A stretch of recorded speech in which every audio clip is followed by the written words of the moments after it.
Hello बच्चों, तो चलिए इस प्रश्न को पढ़ते हैं। फलनों का समाकलन कीजिए e की घात 2x sin x। तो यहाँ पर देखो ये फलन दिया हुआ है और हमें इसका समाकलन करना है। तो प्रश्न में आगे बढ़ने से पहले इस प्रश्न से संबंधित जो मुख्य अवधारणा है उसकी हम चर्चा कर लेते हैं। तो देखो मुख्य अवधारणा, यहाँ पर देखो हमें खंडशः समाकलन के बारे में पता होना चाहिए कि जब भी दो फलन इस प्रकार गुणा में लिखे हुए हों तो उनका समाकलन हम कैसे करते हैं। पहले एक फलन को हम एक बोलते हैं एंड दूसरे फलन को हम दो बोलते हैं।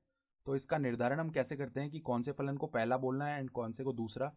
इसके लिए हम आइलेट नियम का सहारा लेते हैं।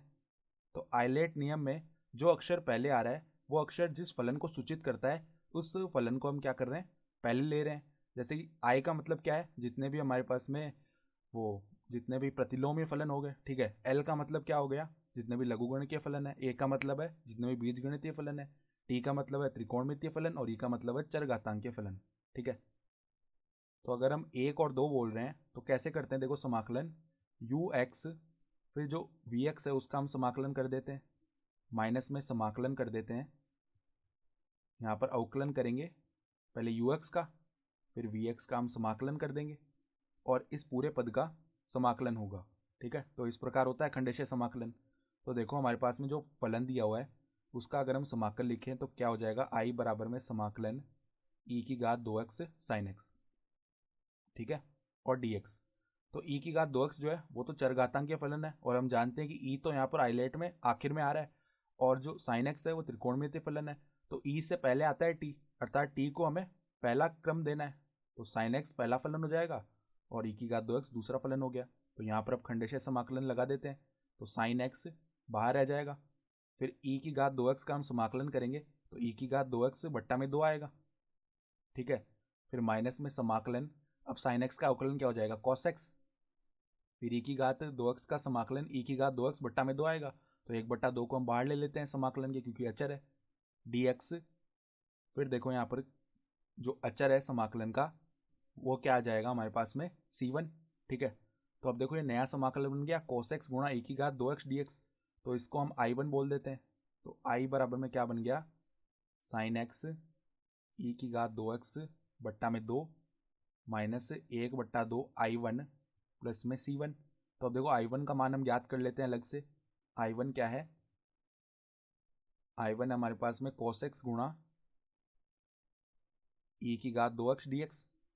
तो अब देखो पुनः यहाँ पर cos x तो एक त्रिकोणमितीय फलन है तो इसको पहला बोल दिया और e की घात 2x एक चरघातांकीय फलन है तो इसको यहाँ पर दूसरा बोल दिया। तो वापस खंडेशः समाकलन करते हैं तो cos x e की घात 2x बट्टा में 2 बन जाएगा। फिर माइनस में समाकलन, हम cos x का अवकलन करेंगे तो माइनस का साइन x आएगा। तो जो माइनस हम बाहर लेंगे उससे यहाँ पे प्लस बन जाएगा और अंदर साइन x। फिर e की घात 2x बट्टा में 2 आएगा तो प्लस का 1/2 बाहर हो गया और dx प्लस में यहाँ से जो अचर आएगा उसको हम c2 बोल लेते हैं। अब देखो साइन x गुणा ई की घात 2x से dx, इसको तो हमने i भी बोला था तो यहाँ पर हम i रख सकते हैं इसकी जगह। तो cos x ई की घात 2x बट्टा में 2 ये हो गया प्लस में i/2 प्लस में c2। तो अब हम क्या करते हैं, i1 का मान उठाकर i में रख देते हैं। तो i बराबर में क्या आ जाएगा, साइन x ई की घात 2x बट्टा में 2।